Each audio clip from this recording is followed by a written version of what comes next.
स्वदेश पोस्ट में आपका स्वागत है। अभी तक प्रशांत किशोर का राजनीतिक ग्राफ के संबंध में ताज़ा जानकारी देना चाहता हूं। उनकी सभाओं में हम सबों के जानने वाले लोग रहते हैं जो सूत्र का काम करते हैं। प्रशांत किशोर की सभा की स्थिति क्या है,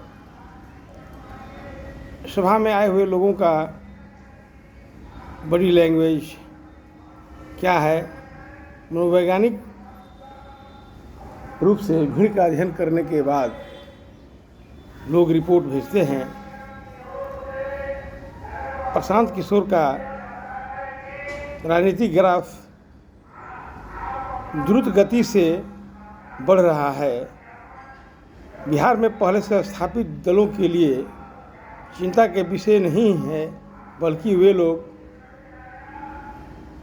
घबराए हुए हैं। भले वो प्रशांत किशोर की आलोचना करें। मित्रों, प्रशांत किशोर कुछ महीना पहले जब किसी गांव और पंचायत में जाते थे, 2-4 हज़ार ही लोग रहते थे और ऐसी ऐसी बातें कड़वी बोलते थे कि मीडिया हाउस के लोग उसे ही मजाक उड़ाते थे। विपक्ष के नेताओं जैसा लगता था कि वे लोग विपक्ष में हैं। बड़े बड़े पत्रकार कवर करने नहीं जाते थे। स्टूडियो में राजनीतिक विश्लेषकों के साथ बैठकर हंसी मजाक उड़ाते थे कि प्रशांत किशोर कहाँ फंस गए जात पात वाले स्टेट में। ऐसी ऐसी बात बोल रहे हैं जिसे जनता कनेक्ट नहीं कर रही है, जबकि प्रशांत किशोर एक रणनीतिकार है। ऐसा रणनीतिकार प्रशांत किशोर हैं जो कि जब मोदी जी गुजरात के तीसरी बार मुख्यमंत्री थे, यानी कि तीसरी बार जब चुनाव होने वाला था गुजरात में, तो वहाँ पर स्थिति ठीक नहीं थी बीजेपी को। प्रशांत किशोर मुख्यमंत्री आवास यानी कि मोदी जी के साथ समय बिताए हैं और रणनीति बनाए हैं। उसके बाद प्रधानमंत्री के लिए भी रणनीति वहीं बनाए हैं। हिंदुस्तान के 11 मुख्यमंत्रियों के लिए रणनीति बनाए हैं। प्रकृति का देन है कि उनका एक भी रणनीति फेल नहीं हुआ है। तो लोग ठीक है बोलते हैं कि रणनीतिकार होना और एक राजनीतिक दल चलाना दोनों दो चीज़ है। दोनों दो चीज़ है, लेकिन समय लगेगा। लेकिन एक रणनीतिकार चाहे तो राजनीतिक दल का भी अपने रणनीति से संचालन कर सकता है। और प्रशांत किशोर वही काम कर रहे हैं जो पहले कर रहे थे। वो दूसरे दलों के लिए काम कर रहे थे, आज बिहार के लोगों के लिए काम कर रहे हैं, बिहारियों के हाथ पकड़े हैं। ये सच्चाई बात है। जन स्वराज के राष्ट्रीय अध्यक्ष उदय बाबू ने कहा है कि वर्तमान समय में प्रशांत किशोर को अगर सिद्धार्थ कहा जाए तो कोई गलत नहीं है। जिस तरह सिद्धार्थ राजपाट पत्नी और पुत्र को छोड़कर समाज को अध्ययन करने के लिए, समाज सुधार के लिए निकल पड़े, उसी तरह प्रशांत किशोर सारा सुख सुविधा, धन दौलत, ऐशो आराम की ज़िंदगी छोड़कर बिहार के गली गली चौराहे में भीषण गर्मी में, या बरसात हो या शीतलहर हो, वो घूम रहे हैं अपने टेंट में।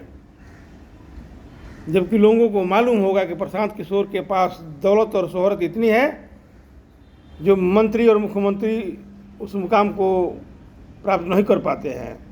तो सारे चीज़ को छोड़ करके और बिहार को सुधारने में, बिहार की दशा और दिशा कैसे बदले इसके संबंध में चिंतन मनन करने के लिए, बिहारियों को समझाने बुझाने के लिए निकल पड़े हैं। ये मौका है 2025 में बिहारियों के लिए, इस बार वो अपने लिए मतदान करें। बिहार को सिद्धार्थ और आधुनिक युग का चाणक्य मिल गया है। यह भाग्य की बात है बिहारियों के लिए इसी बिहार में चाणक्य और सिद्धार्थ पैदा हुए थे, जो कि दुनिया में परचम लहराए चुके हैं। उसी तरह प्रशांत किशोर भी बिहार में ही नहीं, बिहार में अगर सफलता मिलती है तो भारत और भारत के बाहर भी इनका प्रभाव बढ़ेगा। हमने विश्लेषण किया है कि अगर जन स्वराज की सरकार बिहार में बनती है तो दिल्ली की सत्ता में बैठे हुए बीजेपी को डायरेक्ट चैलेंज प्रशांत किशोर करेंगे अपने जन स्वराजियों के माध्यम से।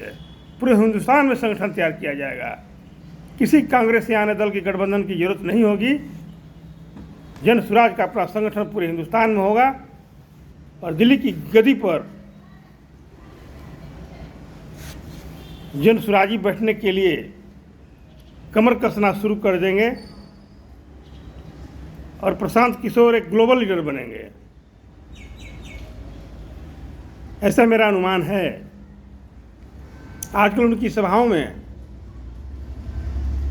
जहाँ 2-4 हज़ार लोग जुटते थे, 30-40 हज़ार लोग जुट रहे हैं। बिहार विधानसभा के इतिहास में अगर देखा जाए तो लालू प्रसाद को छोड़कर किसी की सभा में इतनी भीड़ नहीं जुटती थी, चाहे राम विलास हों, नीतीश कुमार हों, अच्छा अनेक ऐसे नेता हुए हैं। हाँ, लालू की सभा में भीड़ जुटती थी जिस 35-40 हज़ार, उसी तरह की भीड़ इधर 10 दिनों से प्रशांत किशोर की सभा में जुट रही है। 2 महीने का वक्त है, बहुत कुछ बदलाव होता है राजनीति में, उलटफेर होता है। अगर यही रफ्तार रहा प्रशांत किशोर का तो हो सकता है